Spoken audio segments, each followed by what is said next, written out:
Hello, everyone. Welcome to Two Moons and a Microphone, a SyFy Sisters production. My name is Tanya. I love fantasy, but I keep it real. I am so excited today because we have a guest, a special guest. Abie Ekenezar. She was the voice of Ahdri in the ElfQuest Audio Movie, which I have talked about a million times on this show. I'm so excited. It's like I'm all tingly and excited. So Abie, welcome. Hi, thank you. Thank you, thank you, So, thank you. I'm so excited to talk to you because I was one of the early backers for the Kickstarter Me for too. the ElfQuest Audio Movie, but I saw you. You were like in the background for one of Oh. the early backer Zoom meetings, and I was Mhm. like, "Who is that?" Like I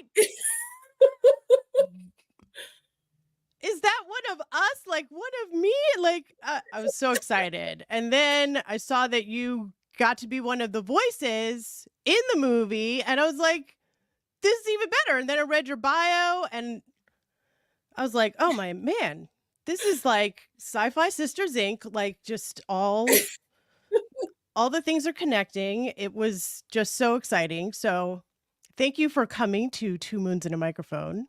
Yeah. Yeah, I'm just glad that, it worked out. First of all, I've been following Sci-Fi Sisters forever, especially getting a chance to meet you guys 2 years ago at Star Trek Long Island, and then it being my first time going to uh Star Trek in Las Vegas. I creation Star Trek Las Vegas. And doing one of their events mainly because my friend asked me to come, and so I was like, sure, let me go and see what it's about. And then I saw like all of you beautiful women like just hanging out, and I was just like, I need to know who they are because they look really cool and they look like me and they do really cool like fantasy and science fiction stuff, and that is my world. And so I'm so glad that we got a chance to connect. But on top of that, like having this podcast exist for something that I've also been in love with for the longest time. Like, I mean, I started reading ElfQuest way before uh I mean, I think before the 20s now. So it's been like over 20 years that I've been reading ElfQuest, and it was something that I would take with me like if I was on deployments because I was in the Navy, and there's nothing to do when you're on a deployment. Um, especially in Afghanistan. Oh wow. So yeah, it was one of the most amazing things to kind of read and be immersed with because you're dealing with a world that you don't really want to be in, and then to put yourself in a world that's like fantastical and representative and beautiful. On top of that, I was so excited to read it, and then to be able to work on the production. I was just like, what? Yeah. Like, How did that yes. happen? How did you get involved with, what is it, Fantasy Network? And Yeah. I started off as an actress back in 2013. I had signed with an agency that's out here in Seattle.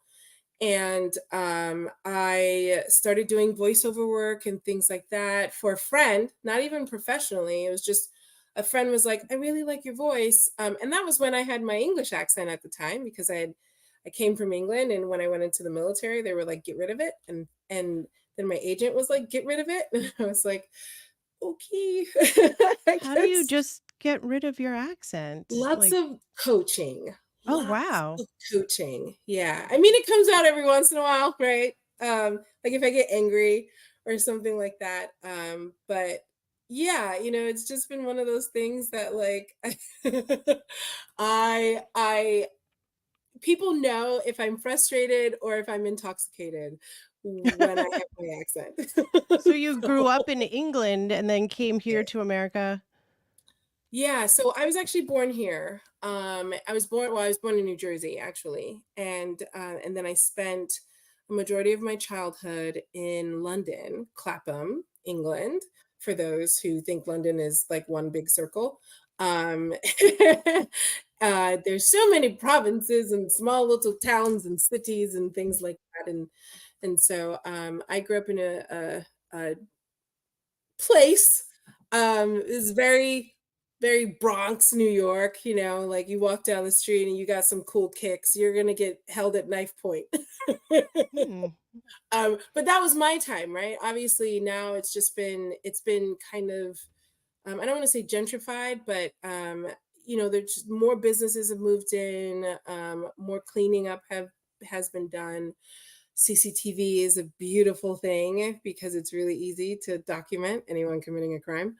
Mm. And so it's a better neighborhood. I mean, I went back like 2 years ago to go and visit like my cousin, and I was working at a Star Wars event because one of my really good friends is a voiceover actress in one of the new series, and so I was out there spending time with some other friends, and then getting a chance to like visit family, and came back. But yeah, I grew up there and came back, did secondary school, which is high school, and then did university, and then went into the military right around September 11th. Wow. Because I was in the World Trade Center, and so it was, and I tell the story like every year, just as my like own remembrance, right? But yeah, it was one of those things that was very much my motivation, on top of like graduating around the same time in computer science, which left Right. no jobs available, right? Because infrastructures and all of that other stuff. So I spent about 8 years active duty in the Navy, and loved every second of it. But it got really boring, right? Especially if we, went somewhere and did things that not anyone else knows about. And so I was a huge ElfQuest, and do not judge me. I also read the Twilight series too, but that was because I was bored. We Oh, won't the talk about sparkly vampires. Hardly vampires. I was more of an Anne Rice vampire person, but I don't Same, judge. I same, I watched same. all the movies. I did not read the books, but I Yeah, I it's a waste. it's Don't do it. it's rating, if it's on, I'll check it out, whatever. It's Right. fine. Yeah, it was honestly, like I said, it was for entertainment purposes. And it was either playing video games all the time with and fighting over controllers, with a bunch of men, or staying in my bunk and getting lost in a beautiful world. And so having the opportunity to do that, that was like my exciting thing, right? Like as soon as we got done working on the flight line, I ran back to my little hooch, checked under my bed, make sure there were no Campbell spiders hanging out. And I would sit in my bed and I would read. I would read panels upon panels upon panels. And I actually still have some of my comics downstairs in my basement, hiding in nice, beautiful pieces of plastic. But yeah, it was one of those things that I've always been a fantasy person, like fantasy world person.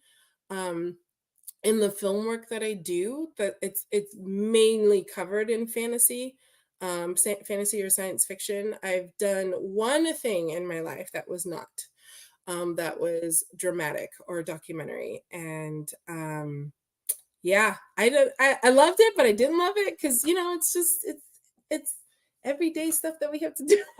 So getting lost in a world where you can like escape reality and everything, that was just so important to me. Who introduced you to ElfQuest? How did you find it? So I actually found ElfQuest, my ex-husband. Um, and he was the one that actually got me into like majority of like not my fantasy stuff, because I did play D&D and I played Magic the Gathering when I was a kid. Although I have very international parents, very Nigerian, and so they just thought that was some form of devil worship. I did it anyway because it was fun, You're a rebel. pretending to be an elf, or a drow elf, or a halfling or anything, right? Um, and so my ex was the one that got me into the comics. But to be on the production, so I used to work for Zombie Orpheus Productions. I was actually hired contract. I mean, I did other stuff with them before, but this particular time I was hired as a contract because the original CEO was leaving and or retiring, right, due to some health issues. And so we were trying to get things in order as much as possible. And I was also put in charge of the audio and animation side of the Fantasy Network. And it was the hope that, we'd be able to put ElfQuest on the streaming service, but it got so big, that it didn't make sense to do that. And so I'm very grateful for um, our producer friends who were involved, that were able to like get it on Realm FM, because I love all of the stories on Realm, and then listening to that as its home, and then either like Spotify or Apple or whichever, like it's just great. Like I'm glad that I can listen to it wherever I go, and I try to hear my parts over and over again. I was just listening to it again. I had to go to Cincinnati for my nephew's wedding a few weeks ago, and I got stuck on a plane, like on Oh, the runway.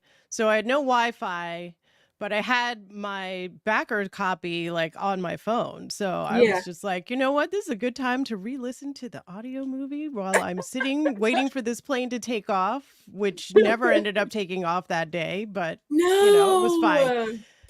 Yeah, I mean, this is That's a flying story for these another days. time. We'll just That's have a another I mean, that's conversation. just Oh, like flying in this, these times. yeah. I'm not the biggest fan of airlines, but, I feel that's another that. story. But I got to listen, so I was happy that I had that saved on my phone, and I didn't need a connection or anything, just waiting for updates from Yeah. Delta Airlines. So, Yeah, yeah, I mean, it's amazing the way that the distribution, it's phenomenal that anybody I can listen I to it for hate it. free. I hate it. I hate it. I hate as the independent filmmaker, I hate that we do this beautiful film and it's like, okay, where to now, right? It's film festivals or a streaming platform. But there's a gate in order to get to the streaming platform, you know. And that's why I was so grateful for Jonathan, right? Like him being able to have these connections to be able to put it, on these different platforms, so we didn't have to deal with any of that, right? And then he got to voice a character too. So and we all had to audition. It wasn't one of those things that just because I was working on the production, I got like an easy in. No, like I sent in audition tapes and all kinds of stuff. I submitted it. I even had my husband do submissions too, Oh, because wow. he's been trying to like get into voiceover work, and he is an amazing natural actor. Like he didn't go to school or anything, but he knows how to act, and is one of the reasons why I've been trying to get him into a film for the longest time, but he just, it doesn't work out for him. Oh, But wow. yeah, I actually auditioned for Joy Leaf, I believe, and Lita. And because I definitely connected with Lita, and those were the two people, Audrey and Lita. But Audrey wasn't something that you could audition for, right? The position for Audrey wasn't something available. And so and I was like, well, let me see if, like, I mean, I've been doing voiceover work for a while. Like I think at the time I was also teaching basic voiceover and like Mm. how to get into it, especially like with an at-home setup. And so I wasn't trying to toot a horn or anything like that, because as creatives, we are all very critical of anything that we do, anything at all. you could be the bee's knees doing all the things. I like you still have this little voice in the back of your head saying, "You are you sure you did that right? Because I think you need to redo that again." Like, like you do an audition and then I tell people all the time, I feel like I did a great audition. I get into the car and I do it again and it's way better in the car. And it's like, but Mm, that's not in front of the casting agents who it's replaying in your head over and over and Right. over again. Exactly. You're like, I should have So said this way. Like, I ah, should have been like this or like more or whatever. And so when Fred had sent me an email, because I was working with him and we were discussing like some of the people that we wanted to cast for some of the other roles, like people who had been fans for a really long time, who it was just like a we just want to cast them because we know they're amazing, or new people who actually like auditioned.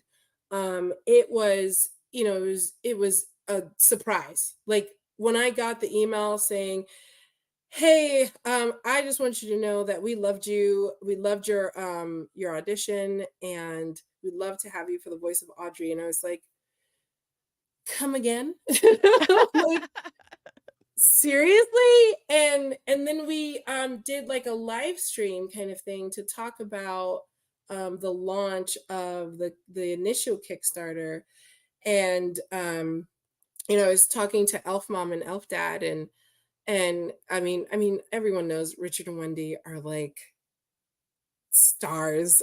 They're like they're these so they're so great. Like, unobtainable stars but they all and like put you at graceful. ease all the Mhm. time. Like that's what's so great whenever you meet them, I think. When If you I have a, I you met know, Wendy for the first time and I started crying. I met her at Dragon Con and I was done. Like she was like, "Why are you crying?" I was like, "Are you kidding?"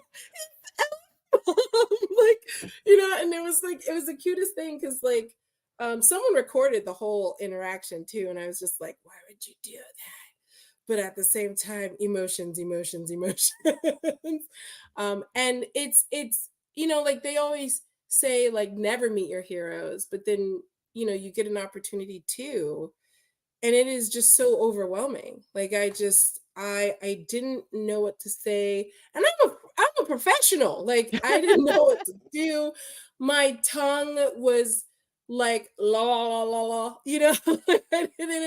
I didn't really have words or anything like that, right? Jonathan Woodard and Fred Greenlaw, like they're both amazing human beings, but like you work with them a lot, and it's a natural process. Like they're family, right? But this is like, you know, Elf Mom and Elf Dad in the background.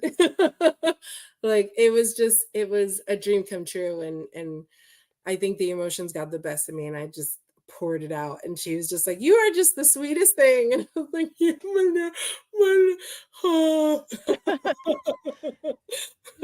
So she really that was is our like everyone's mom, though. I think I get that yeah, feeling every time. I've met them a couple of times now at different conventions, and lucky. thank you. Sorry, not bragging, but for when we started doing this podcast and we did the first like initial like welcome in with the why Trekkies should read ElfQuest, Wendy was like DMing me and I was like, "What? I almost burned my dinner. I'm cooking my for my family and I get this like my phone goes off. I'm like, "Holy, like I was losing my mind." And I'd already met them before, but I didn't think like she was like, "It's me. I'm not a bot." I was like, "Get out of here. Get all the way You out of liar. here." So yeah, they're awesome people. When I first met them, accidentally my fly was down, and Richard told me, because I came up to their table, I wanted to get my like sketch and my stuff signed, and I had like planned it all out so that someone would be there at home to meet my twins at the bus stop, and like I only had like this certain amount of time to get this done. And I, went to the convention and I went to the bathroom and then I got there and I was like, "Hi." And he was like, "I don't usually say this to the ladies, but, like So You should embarrassed. take care of that. He was just like, Right there. just a little. So So great. it's my first meeting, the Penny story. Oh my God, that's so It's great. real. It happens. So, it's all good. We're real. Oh We're real people. God. I told you I keep it real. So, I love it. I love it. I love it. I love it so much. That's so funny. Seriously, I don't think I've ever had that. Actually, you say that, and I feel like that happened to Jonathan. Um, right before we started the panel. I think the same thing happened to Jonathan, and like I want to say it was either me or Richard had to say that to him, and it was like, I know you're excited, but something needs to. Your fly's open. need to check everything. Right. Yeah. So yeah, it was great, like getting a chance to be a part of that family. It's something that I will always treasure no matter what. Actually, they brought in Cree Summer to right? And I've followed Chris Summer since a different world. And Yeah, me so, I too. mean, I'm not saying how old I am, but since the creation of a Mhm. different world, I've Oh, been for watching sure. that show, right? Yeah, So, 100%. I mean, my dad is he's a physician. He taught at Howard University, so I pretty much grew up on Howard's campus. Like literally I was born at Freedman's Hospital and no. I spent my like so I was always doing like if there was any kind of like, you know, enrichment program anything, I was like Mhm. there. Yes. So when A Different World came out, I was in high school. I was very Whitley at the time. I was very Whitley-esque. I had the jackets, the fits. I mean, we Mhm. wore a uniform, but we were out of uniform on Fridays, and that was, I was very Oh, it's Whitley so then. cute. I went to college and became quite the opposite, but Yeah. this is not about me. But yeah, I like was I was very Freddie. It was very Freddie. Like I was that really comfortable, like jumper, kind of person. Or see, there's the English word, the overalls, right? Or just the kooky hair, right? Like there was one point where I had some of the mean girls calling me Crazy Spice because my hair was just like out to here, and my accent and everything. So that was like my whole nickname through most of high school. mm, But that was just my style, and I've loved that style. I've always been that style. Like my parents would call me a tomboy growing up, and so very much the cool, calm, collected, doing whatever she wants to do, and then being into the super nerdy guys, right? mhm. so I mean that was my way, and then learning all of the voices that Cree had did, and then finding out that she was going to be a part of this. It was just like my mind was seriously blown. Like to be in a project with her, I can't even imagine like a lifelong dream like that coming true. It meant everything to me, and I'm so grateful for them for having me be a part of that. Like I'm waiting to see what happens or what they do, with the animation, because I know you've heard the animation is supposed to be in development right now. I Yeah. would love to even work on that too, if that's even a possibility. But um Fingers crossed, everyone. fingers crossed. We can only do so much, right? We can only ask for so many things in the world right now. So But a um lot of good ElfQuesty things are on the yes. horizon, so we're Yeah. happy for that. So yeah, but it was amazing. I mean, when I saw Cree Summer's name, I was like, okay, well, that's it. It's gonna be fire. I just know it. So I didn't even want a movie. Like some of the fans chat about who should play this in a Mhm. movie, blah blah blah, and I was just never really interested in that conversation. So Yeah. I was good with the books. And then when they said they were going to do this audio movie, I was like, oh, that's cool because I grew up. My parents like always gave me like read along with the tape or the Mhm. record, like Yeah. books. So, and any road trip, I had like literally the one earphone like plugged into a tape deck. I'm showing my age. I had to have 4C batteries I feel like we're the same age. to keep it going in the car. And I was like, you're in the back. That was it. So Yeah. I was like, I thought it was like the perfect vehicle for ElfQuest to have it be audio so that you could read along and look at all of Wendy's beautiful drawings and the art and hear this completely immersive story. Yeah. It was just like everything I didn't know that I wanted that, and it just like satisfied all of the things. Like Yeah. it was so great. Yeah, it was awesome, like, kind of talking about it, I mean, and sharing it on my socials, and I think the one thing that kind of moved me even more was the fact that, like, one of my friends is disabled, like, she's hearing impaired, and so, obviously, it wasn't gonna work for her, right? She's like, "Oh, I would love this, but, are they gonna do sign language or anything like that?" And I think that's what, Oh, like, kind of helped say, "Hey, what about those people who are hearing impaired? Like, how do they get a chance to visualize what the audio movie is about?" Right? And so, when they incorporated doing sign language and having that as a visual, that just, like, I mean, like I said, I've been so lucky. I was so lucky to be a part of this production because it was everything that you want a production to be like. People who you like working with,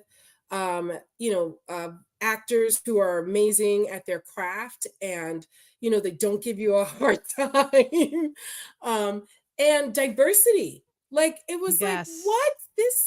What? Like, it was so diverse. It was so beautifully diverse, on top of the fact that I'm also a sensitivity reader for scripts and books, and the production asked me to sensitivity read the scripts to make sure that information that didn't make sense, wasn't there. How well did it read? How much did it make sense? What seems stereotypical? Things like that. And so I was really grateful to be asked to even be on that side of it too, because it was so important. It's so important to be representative and making sure that you're hitting all the spots as much as you can, especially with dealing with, these different beings who come from different backgrounds and figure out a way to like fall in love with each other after some brutal happenings. And that, right? Like, because Mhm. I mean, the whole point for me with ElfQuest was, everyday life that I was living in, like living in a world where people are unkind to you based on how you look, and that's what their opinion is. It's not that they try to get to know you or anything like that. It's just, oh, you seem a certain way and that's it. We're just going to base our own opinions off of what we think you or who we think you are. So yeah, it'll definitely be interesting to see what they do with the animation. I mean, if they bring back all the voiceover actors, I think that would be wonderful also, because it's like the audio movie was perfect, so why mess with perfection? That's just Yeah. my opinion. um, If you're but listening, like I said, I had Fox. oh yeah, right. Right. But yeah, I had the best time. And I loved all of it. I loved being a part of it. I loved doing all of the trivia games, that was involved, all of it. So It was I so hope much fun. it continues. Me too. I want more so bad. So Mhm. I know it's like we've got to wait for to see what happens with the Yeah. animation and well it's up. We'll leave it up to the high ones for that one. Yes. So Yep. did you guys all did the whole cast get together? I was really curious like how it because it was still during sort of the COVID. COVID Yeah. times. Yeah, and I think that's one of the reasons why they wanted it to do an audio movie. Um, Richard and Wendy have talked to so many different Hollywood style producers and all of that other stuff and have just been disappointed themselves. And so it just made sense to do an audio movie. And I think the great thing about that was that we all got to record from our homes, right? I mean, it would have been wonderful to actually get a chance to be in the same room with everyone and like have conversations and things like that. But we just couldn't. It was way too hard to synchronize schedules. And I think the thing with voiceover is that it's so much easier because you don't have to worry about when someone else is going to be available. You can record their stuff, or they can send out their recording for their stuff midnight to 1 or 2 a.m., whenever they're recording, and it's up to the sound engineer, the producer, to just put everything together and make it magical. And that's what Fred did, and I got a chance to be with I didn't get a chance to be with Cree, unfortunately. I would have loved to. And the day that I was actually supposed to join the live stream that she was here, was the day of one of my best friend. It was her funeral. She Oh, had I'm so passed away sorry. from breast cancer. And so it was the day that they were showing my episode also. Once again, I'm telling you, like, these guys are amazing and their family. And they were like, they sent me an email and they were like, we know you're going through a tough time right now, but I just want to give you a screenshot of everything everyone's been saying. And it was just everyone loving the voice that I did and all of that. And I cried. I just, it was just like, I needed this so much. So and people never know, like, them commenting or saying something, especially something good, goes such a long way, because like I said, hypercritical of everything that we do. And so getting a kudos is so important. Like, if you ever get a chance, then you meet someone or you hear something, you have the opportunity to give a kudos to someone, do it, because you never know what they're going through. You never know what's happening in their life right now. And so letting people know the good work that they did is just, it's so important. I try to do it all of the time. Like, I'm that weird director. I start dancing if you do a scene and it's great. And I'm just like, yeah, baby, we're going to move on to the next scene. Yes. And they're just like, you are so weird, Abie. Why? Why do you do this? I was like, you know what? My son tells me that all the time. But it's just my personality, so you're just gonna have to deal with it. I think you But should yeah, no, never err on it's so that. important to it's really important to be nice and let people know if they're doing a great job. It's just we're doing this because of the fans, because they gave the money to make this happen. And so it's all thanks to all of you guys, that this production even exists. It is literally because of you guys, that this production exists. So Yeah, yeah. Elf. I mean, the whole ElfQuest family. We are rabid supporters. I mean, I forget what the goal was. Was it like 25,000 or something? And it raised like $100,000. I mean, everyone was Yeah. like, "Take my money, please!" Like, Yeah. Right. whatever you I do don't with it. Like, I I it don't was even so remember. great. Yeah, I d- I think it was like 25 or 30. I mean, it's been so long now. I think it was 25 or 30, and we raised like $99,000. And it was like, what is going on in the world? I was like, I'm glad that people have money, because I have nothing. I have no money. And I still gave. I did the 250 level, to get the chance to, because like I said, I wasn't cast yet. So I was like, I just want to be in the movie. So if I can howl in the background, I'm gonna do that. I'm gonna pay for the 250 level, get all of the, like the posters and things like that, and the figurines. And yeah, and then I got cast, and I was like, you know what? I'm not gonna take someone else's opportunity to howl.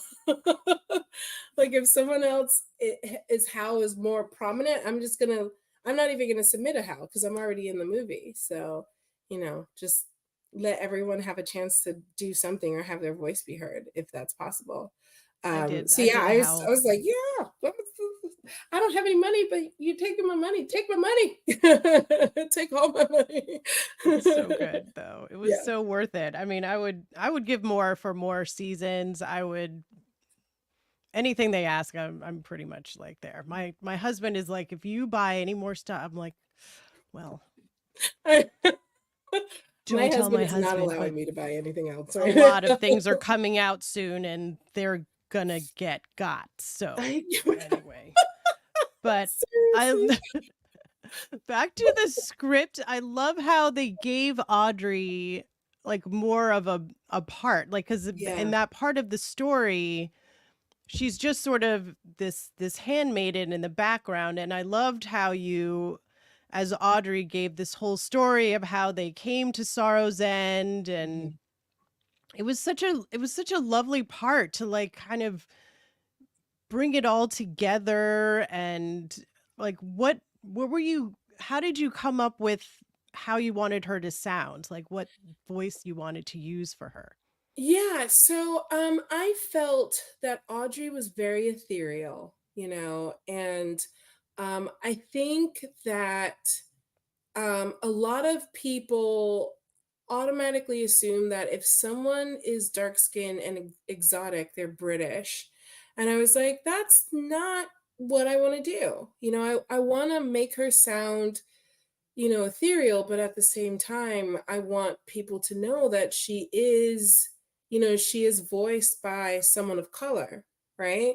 And so I think it was just me thinking of a good mixture and also thinking about how my aunts and uncles, like anytime we were around together and they would tell stories, like they would just get into it. And so I was literally in my sound booth, which is my closet, because it's an amazing walk-in closet.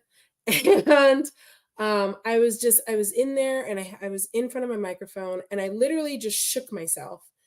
And I was like, just be Audrey, right? Just be Audrey that you've always read in your head.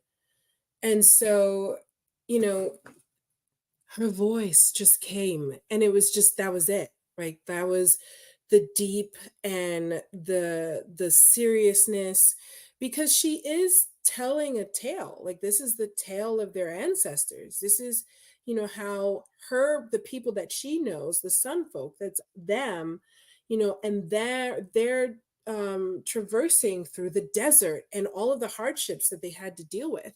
It was like their own exodus, and so it was really important to like embody that as much as possible.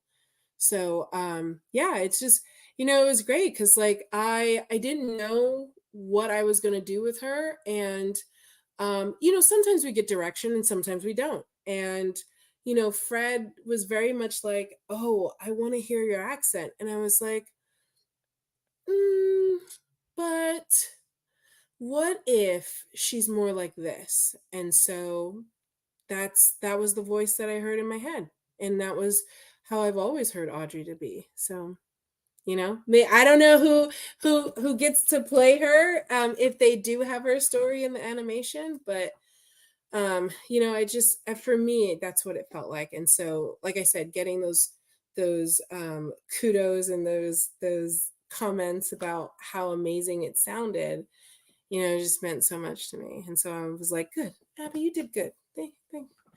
Just You did don't great. It was amazing. don't I doubt loved it. yourself. No, I mean, I think we as I think black women too, like you just get this feeling like, oh, do I really belong? Because you don't feel like that welcoming. So Yeah. you just kind of have to do stuff scared. Like you just put it out there and Mhm. hope for the best. And you Yeah. know, it's usually, I mean, that's kind of like the whole, origin story of like the SyFy sisters in general. I mean, they were at a convention and bros were being bros, and they were like, you know what, we could do this. Right? Right? Like, and that, Exactly. I'm like, absolutely. Yes. So I love it. It's And so I'm so great. grateful that you guys did because, I mean, it just representation is so important. And I mean, it was a conversation that I had with Michael Dorn, you know, like at when we were at Star Trek Las Vegas, and a number of other people too. You know, David Ajala, like he's Nigerian. And I got to be with him during the first Star Trek Long Island. Like I was his handler. And, you know, it was just like, it was literally hanging out with my brother, right? Because it was just like, you know, here's this person who doesn't know me, but like literally treats me like I'm family. And that's how we are. That's how our culture is as a generality, you know, like you see another person of color and you do that whole head nod thing, right? Like they show that in most television shows, and it's just like an affirmation. We're the only two black I'm people in like, I this see room. you. Mm. Hmm. Like, We are out so, here. right? Like I'm here, you're here, good, right? Who are we gonna help? Who are we gonna help out? Yeah, I got your back. I got your back. Exactly. And so yeah, it was great kind of like knowing that you guys existed, and then actually meeting you too. It was just like, oh, they do exist. Yes. Well, I have to say that I am not an official sci-fi sister. I'm a little sister because I knew Tamia from high school. We've been like for going on 30 years. Yeah. And when Tamia met Yvette and Sabrina and Fran and they formed this thing, I was just like their first like cheerleader, like whatever you're Yeah. doing. I'm like, what? You formed a group? Okay, let's go. What are we doing? Right. We're doing book clubs. Oh, you got a podcast? Okay, I'm listening to the podcast. I'm like, whatever. And I Yeah. just wanted to be part of it. And just, Same. I hung around long enough for them, just like a annoying little sister, until they let me talk about ElfQuest. So, Yeah. because Right. this is a trademark branded thing, and I am part of the Inc, not the actual sisters, just Yeah. Yeah. sci-fi cousin. I love it though. That's And I Sabrina. was the same way too. Like when I met them, you know, it's just like, oh, I was like, Stephanie, can you tell them that I like them a lot and I don't know what to do, but like, mm,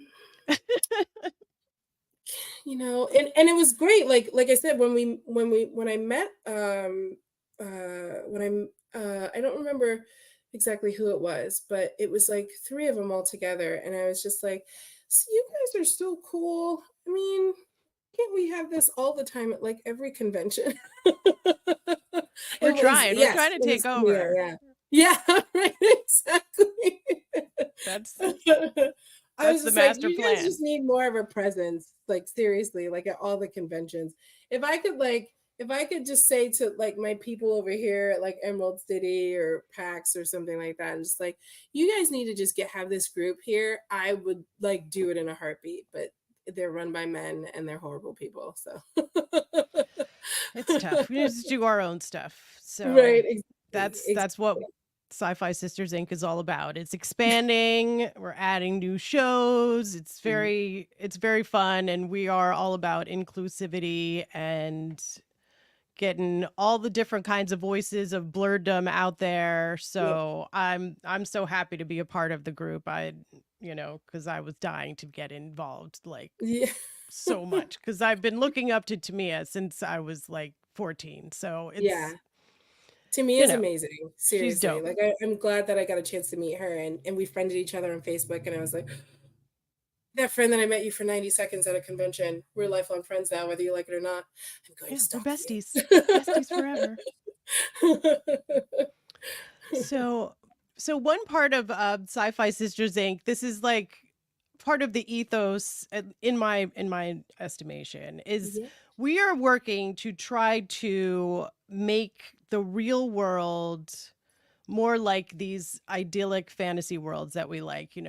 the SyFy Sisters love Star Trek. We're trying to make that future happen Yeah. where everybody is, equals and Mhm. valued for what they can contribute and for who they are and all of those wonderful things. And you are doing those things like where you are out there out west with your production company, and you're trying to have more representation like in front and behind the camera. So I would love to hear more about Babsek Productions. Yeah, yeah. So I formed Babs Eck in 2017, mainly because of the work that I did with the VA. So for the first couple of years after I got out of active duty service, we were trying to figure out ways to combat my agoraphobia. I mean, before I went into the military, I was this super outgoing person,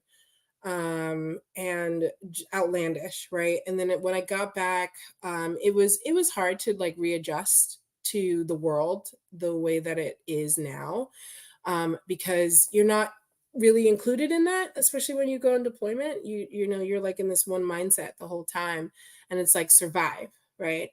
And so when I got back, I noticed that, when we did these group therapies, they were like, oh, this will be great for you because you guys are all, deployed together and all this other stuff. And I was like, well, some people just don't want to be around a bunch of people. Like, what is the deal with that?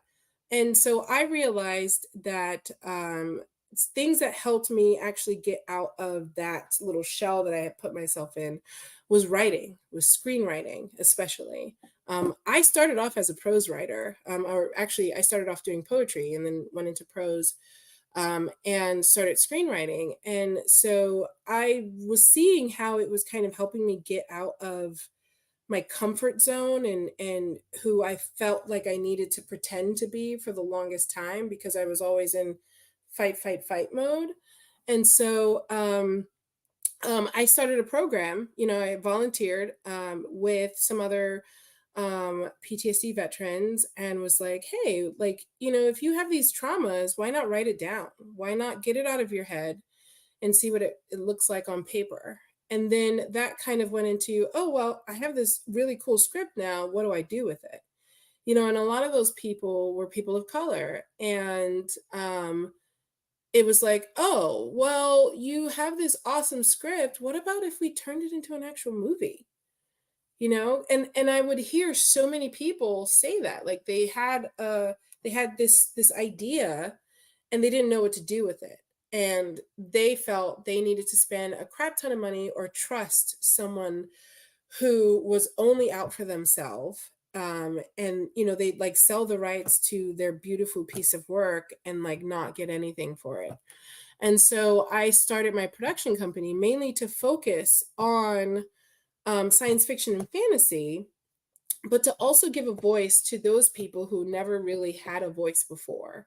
Those people who never felt like their story was relative and that they could make it into something and it be this big, awesome kind of thing. I was just getting sick and tired of it. I mean, in my acting days, my my previous talent, my previous agency, who I left, they were very much like, oh, Black women can't have blonde hair. And, there were like some voiceover auditions where they wanted me to sound more urban. And I was Mm. like, excuse me, miss, what exactly does urban mean? Because I'm not exactly sure. And I really feel like you need to explain this to me because I feel like you're trying to get to something and I am just not catching on, and it was really funny the backtracking that what happened. But after that too, I was just like, you know what? I don't need to be a part of an agency that wants to, put me into a stereotype. Like I don't need that.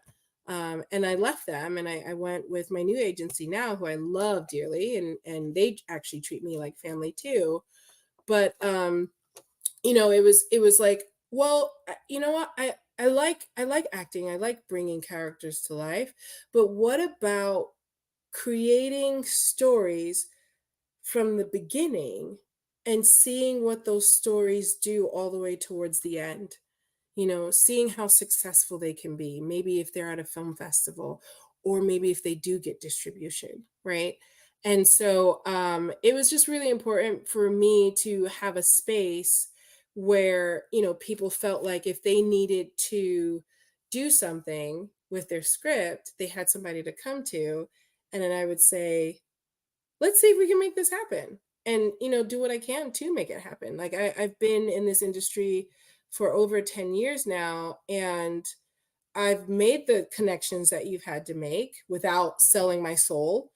And I've done the hard work. I've been on the sets. I've done every single aspect of a film production, whether it is background work or principal or sound and holding a boom mic for Wow.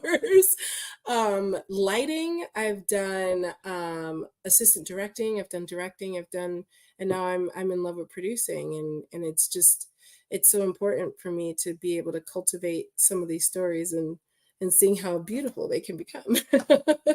That's amazing. I love it so Yeah. much. So, I want to talk about one project that Yes. you completed recently. It's very apropos of the times that we are in.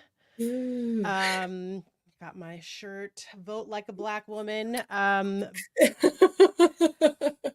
So you were the writer and director for a documentary Mhm. called Badass Woman Doing Kick-Ass Shit, Yes, and producer, and and producer. producer, like all the things. I watched it. It was so inspiring. It was all of these different women of color running for office Mhm. and doing things like at the local level. This is something we talk about a lot, like voting. Like there's a presidential election going on. I didn't know if anyone was aware. But those Yeah. down ballot, down ticket offices are the most important. They have the most impact on your life. And Mhm. you are shining a light on these incredible women that are doing kick-ass shit. Do you want to Yeah. tell us all about it? Yeah, so it actually started off as a concept. I had met with my executive producer, Mona Das, who is a woman of color. She's Indian, and she was the former senator, or is now, well, former senator. At the time, she was the senator of the 47th district out here in Washington State. And the thing that happened actually was we were trying to talk to like all of these different political figures, because there was a specific bill that we wanted to have signed, right? And it was the bill to up our film incentive, because poor Washington is running with was running with a measly $3.5 million Hmm. to do movies in Washington, and that was sad. That was really, really sad. And so the whole point of the bill was to try to up it to 20 million. And mainly it was to try to stay in some kind of competition with like Oregon, right? Because they have so many Netflix films that shoot out there, and try to hold a candle to LA and Vancouver, Canada, which is really hard to do because they have an unlimited incentive. Hmm.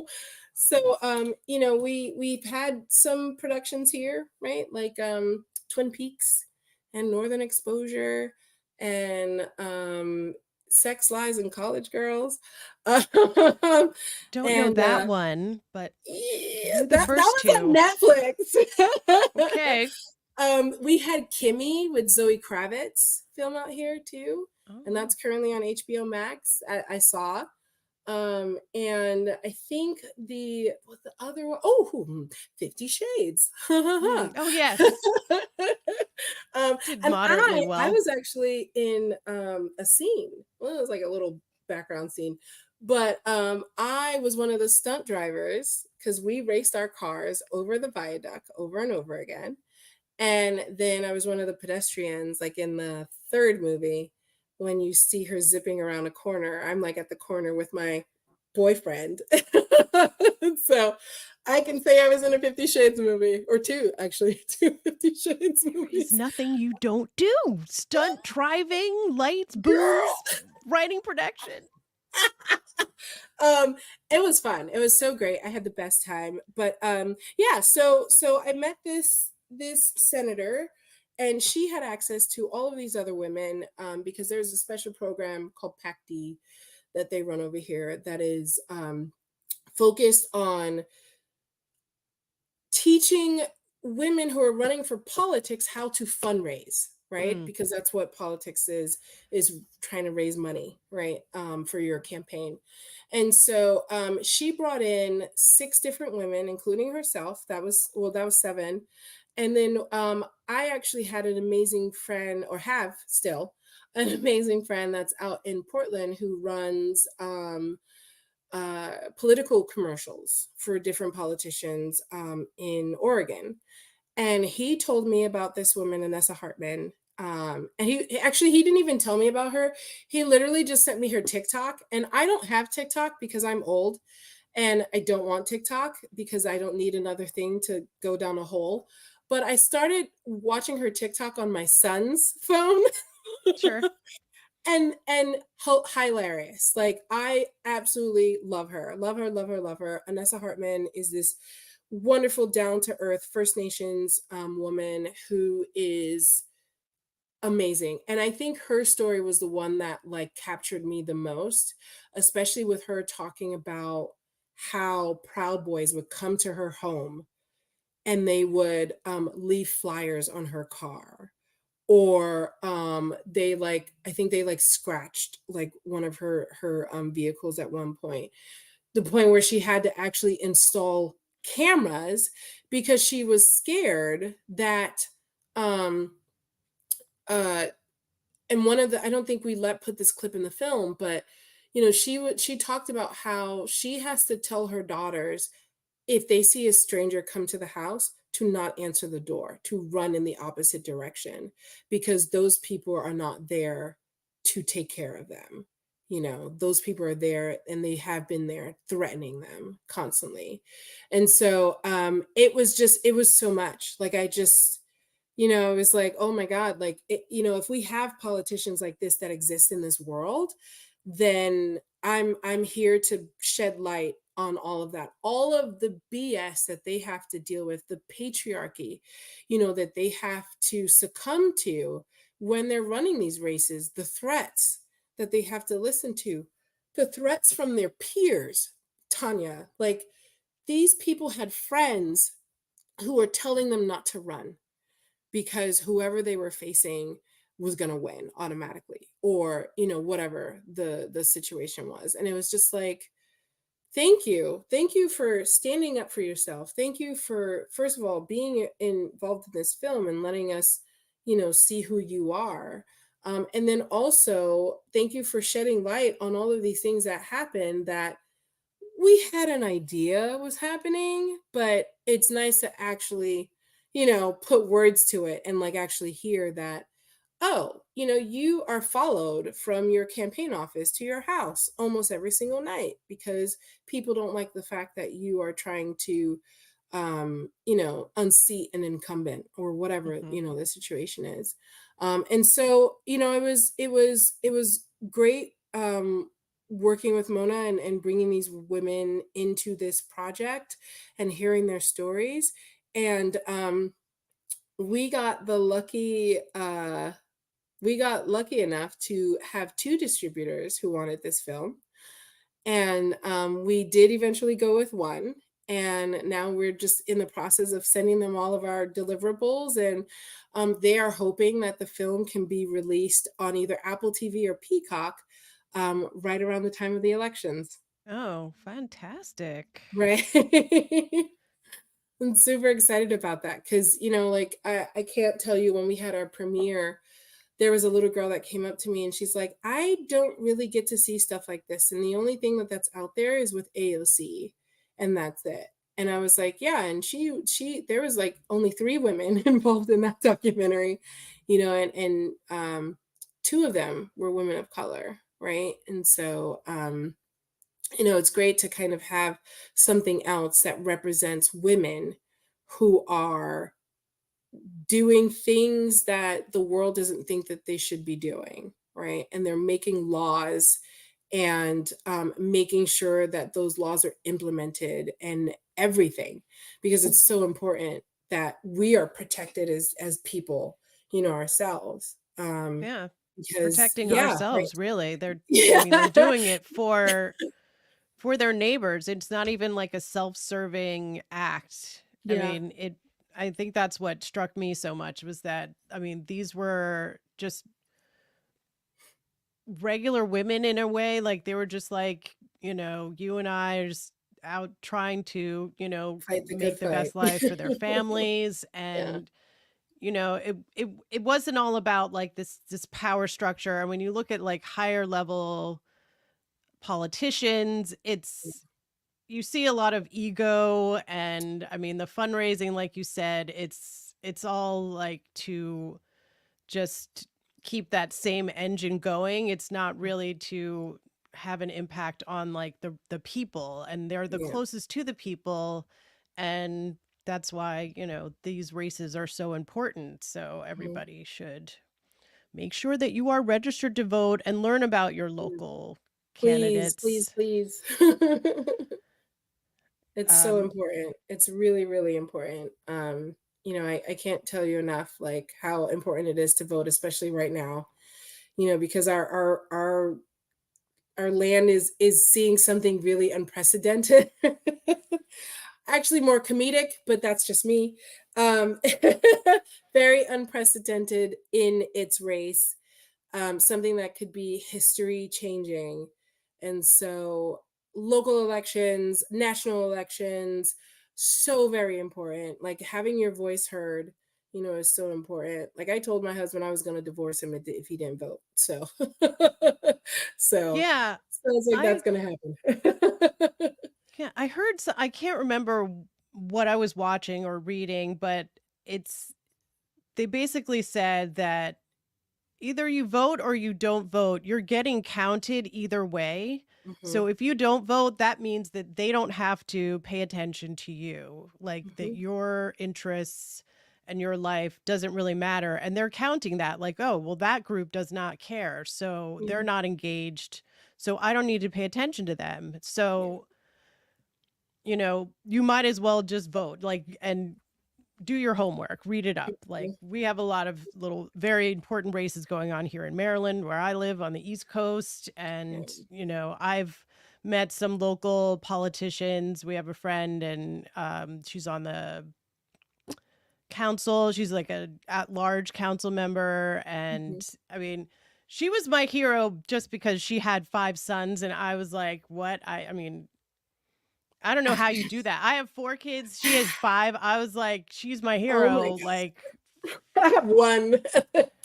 and she's amazing. I love Jolene Ivy here Mhm. in Maryland, like PG County. Yeah. And so there are a lot of other races. We have Angela Osel Brooks, who was running for the open Senate seat here in Maryland. So it's a very interesting race that we're paying close attention to. So Yeah. yeah, and Yeah. I mean it's so important, like what you were saying. These people that are running, they face a lot of threats, and they don't get Secret Service. Mm-mm. There's No. no there's no body even for like people in Congress. They don't Yeah. get There's Secret no Service bodyguards. protection either, Mhm. and No. they get threats constantly just for Yeah. being who they are, and Their it's family gets ridiculous. threats. Like it's insane. It's absolutely insane. It's so like interesting just to kind of get a glimpse into what that world looks like because we're so stuck in our own world. So seeing other people's point of views really shed a huge light on a lot of things. And so I was very grateful for that. My co-producer, A. Noel Jackson, who's amazing. She lives out in LA. She used to be a Washington State.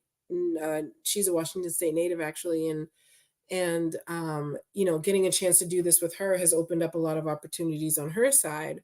But at the same time, like, this is something that we strive to do.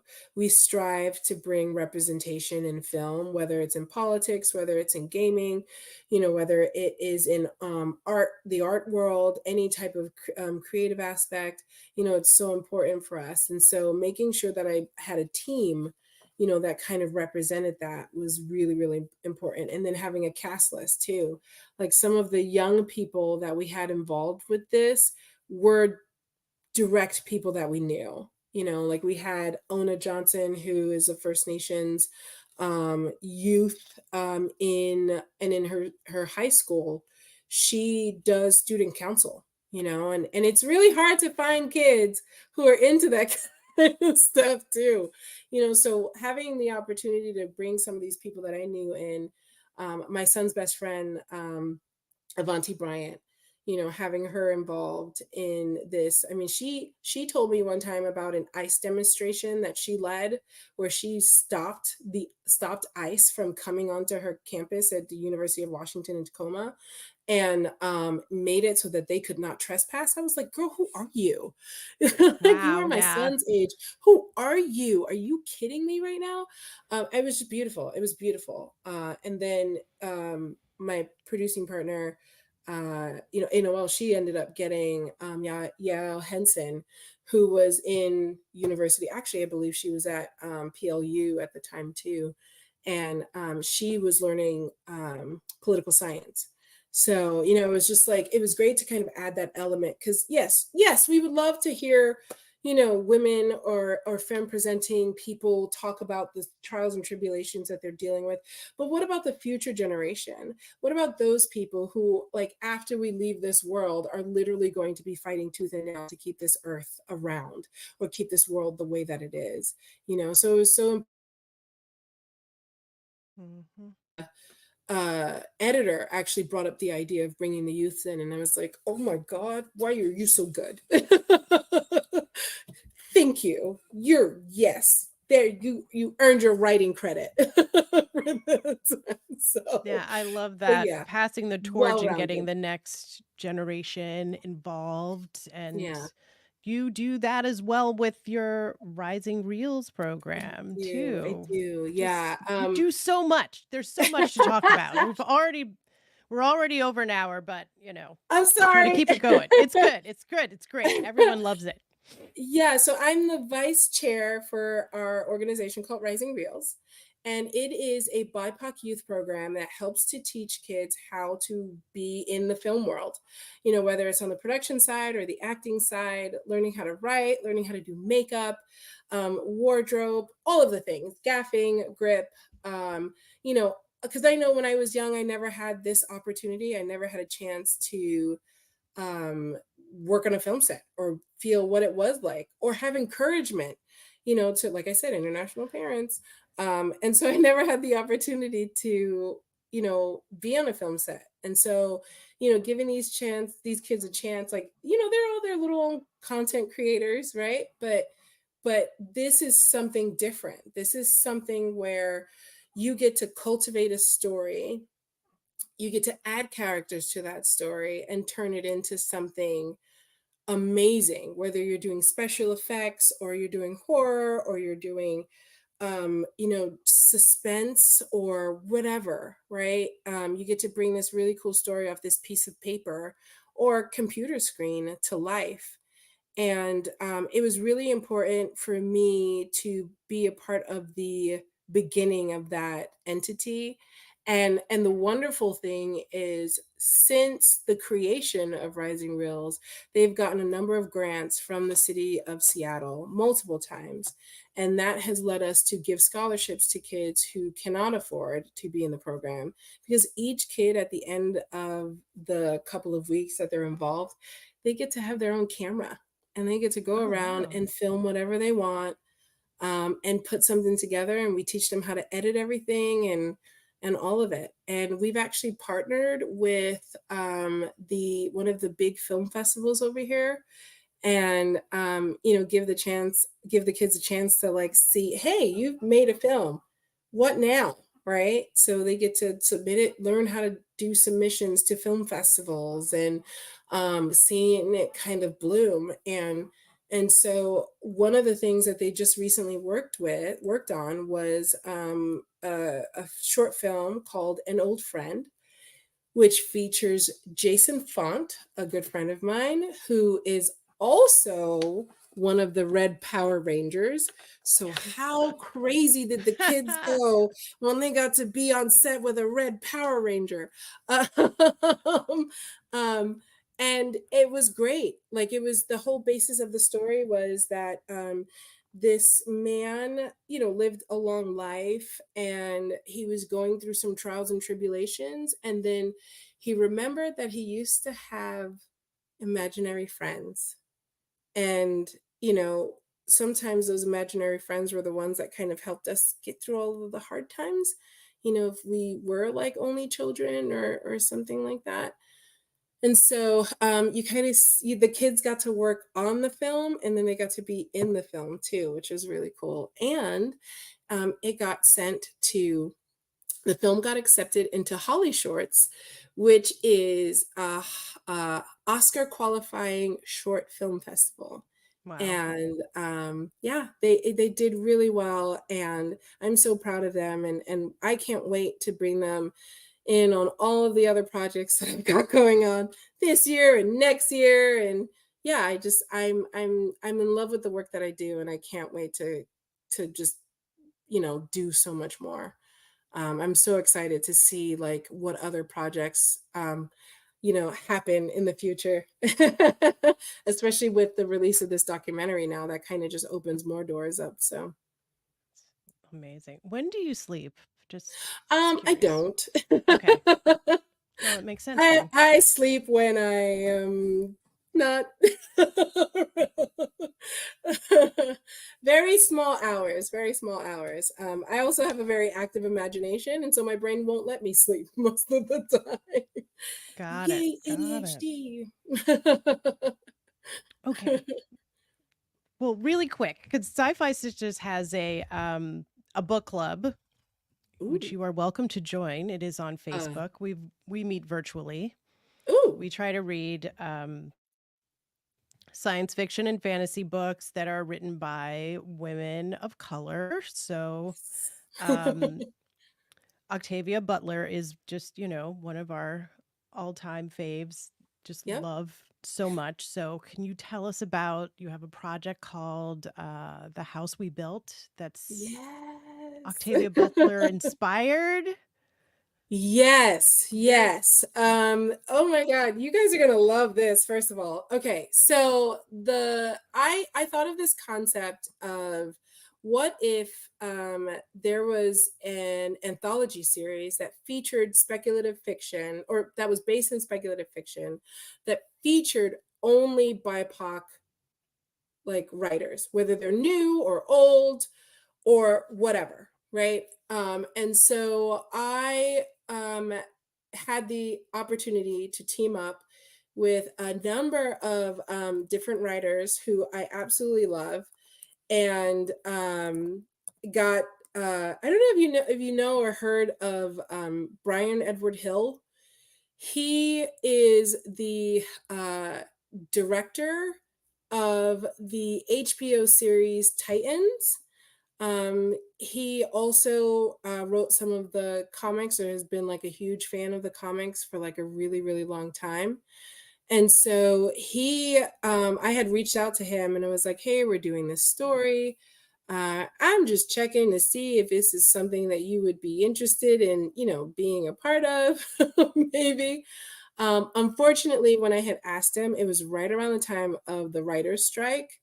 And so he couldn't commit to it at first. But eventually, once once over, even though it started right back up again, once that was kind of over, he was like, okay, so I just need you to know that I like absolutely love Octavia Butler. And I was like, "That's great. Like, did you also know that she's a Washington resident? Like, she's a Washington, native?" And he's like, "No, I had no idea." I was like, "Yeah, she grew up in or, like, spent a good chunk of her time in Washington State, and she actually passed away here, due to an asthma attack." She unfortunately, had an asthma attack in her house, and wasn't found until later. I believe, I think the story was, or like she fell down the stairs or something like that. I'm like, here is this person who we have that is a part of Washington history, and I don't understand why she hasn't been given more accolades, like, or more of her stories haven't come out. I did see Kindred. Mm. It was Kindred. Esque. It was a Hollywood-made story. And, I'm grateful that it she got a chance to have one of her stories on TV. I obviously think that if they just would have followed the book, it would have been so much better. Unfortunately, that's not what happened. But you know what? I'm grateful that she existed to be able to shape a lot of our minds and who we are. And in going to Star Trek Vegas, I got a chance to reconnect with Raven Dauda, who was in Star Trek Discovery. And I had initially told her about the story the first time I met her in Long Island, and told her that I'm still trying to do it because I wanted to make sure that I paid the people who were involved. I paid my writers and all of that too, right? They had Raven And on, the sisters, so right, and Raven, she and I had a dinner, and it was like, old friends catching up again, because I mean, the last time we saw each other was 2 years ago. And she asked me, she's like, "Hey, Abby, like, do you have all of your writers for this?" And I was like, "Well, we actually lost two people, and because I had started this concept before the pandemic, and sometimes that's how long it takes to cultivate an idea, right?" And so she was like, "Well, I'm actually trying to get into writing, like doing more screenwriting, and I would love to write a story for this." And I was like, "Would you? Really? Because I would love to have you involved in this." And she was like, "Yeah, because I have an idea concept that I want to develop even more." And I was like, "Well, if you need a producer," and she's like, "That's actually the reason why I'm talking to you." And I was like, "Really? Oh, you say?" mm. And it kind of just, flourished from there. She told me her idea, and I was like, "We're going to do this whether, we like it or not. I think it's an amazing idea." Unfortunately, I don't really think I can say too much about it, but I think it's something that we're all looking for so bad. I Mm. can tell you offline, Tanya, but Okay. I feel like if it's something that was made, everyone would be into it. Like, Oh, for sure. I mean, everyone would be into it. There is elements of magic and science and drama, and it is the best of three worlds. And I'm like, "Can we just do this now? Can we do this now?" And a lot of it was based on stuff that she dealt with in real life. And so I was like, There's nothing like this that exists. And I think the sooner we make this, the better off." The better off we'll be, just to make sure that, like, this idea isn't stolen, because it's so good. Like, Tanya, oh, it's wow. so good. Abby, I'm And here so for it. she We're yeah, excited. and so she's gonna write a story for the Octavia Butler story. But one of my friends is half Japanese, and they have written a beautiful story based off of Japanese culture that is all in the world of speculative fiction. The whole premise and the reason why it's called The House We Built is that there is this house that has existed over the centuries, and um only people, only different cultures have lived in this house. And those people have learned that this house was literally built to protect them from everything: racism, horrors of the outside world. The premise of the story literally starts off as it was an old ancient tree in First Nation culture. And these people realized that they needed a place to keep all of their supplies, their food, their clothing, the furs, all of that, right? And so they used the wood. Like, one of the leaders went to the tree and asked permission to be able to cut the tree down, and the tree obviously gave the permission, and so they built this beautiful, like, warehouse-esque house. And the magic still was retained in the wood. And the whole thing is that it is 7 different stories, and they're all interwoven together. That takes place on a modern day time, where a mother and a daughter find out that different rooms in the house are haunted by past stories. And that is kind of the world of it. But the beginning of it is, and it's not NDA because it's my film. But one of the writers wrote the beginning story, which was what I told you.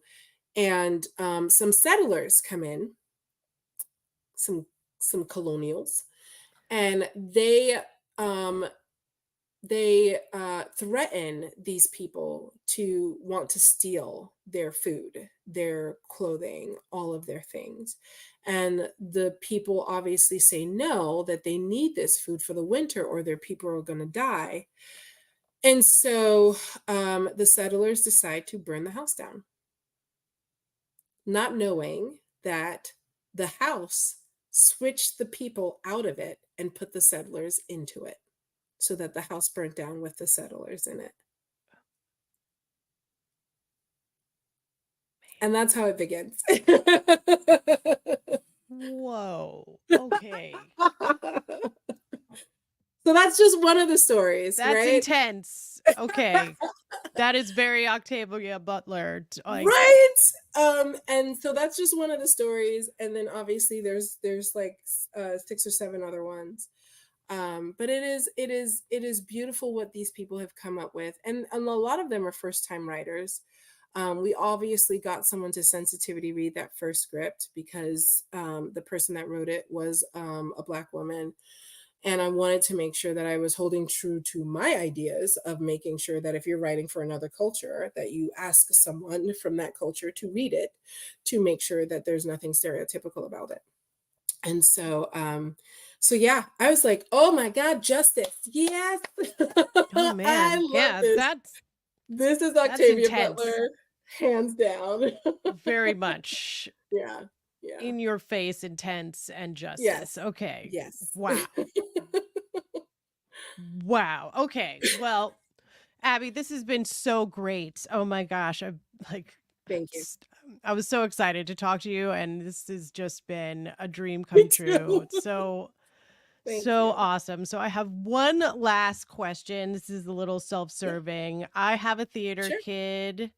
They're a senior, and I just wanted to know if you wanted to share any advice for that, like, aspiring, like, theater kid that's trying to, find the balance. Yeah. They like to spend money, so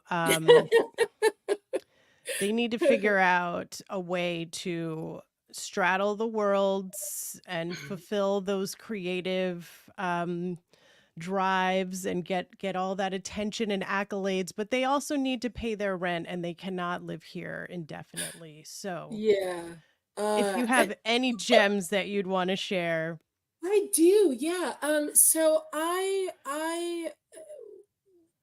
while I was growing up, I mean, I was, I think, a little older around the time, but my favorite theater show was Rent. And helped me to fall in love with theater so very much, right?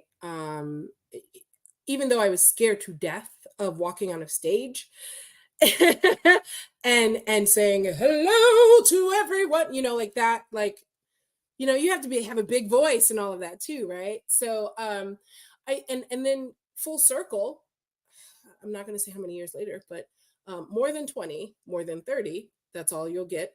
Um, I got to play Joanne in a production of Rent over here.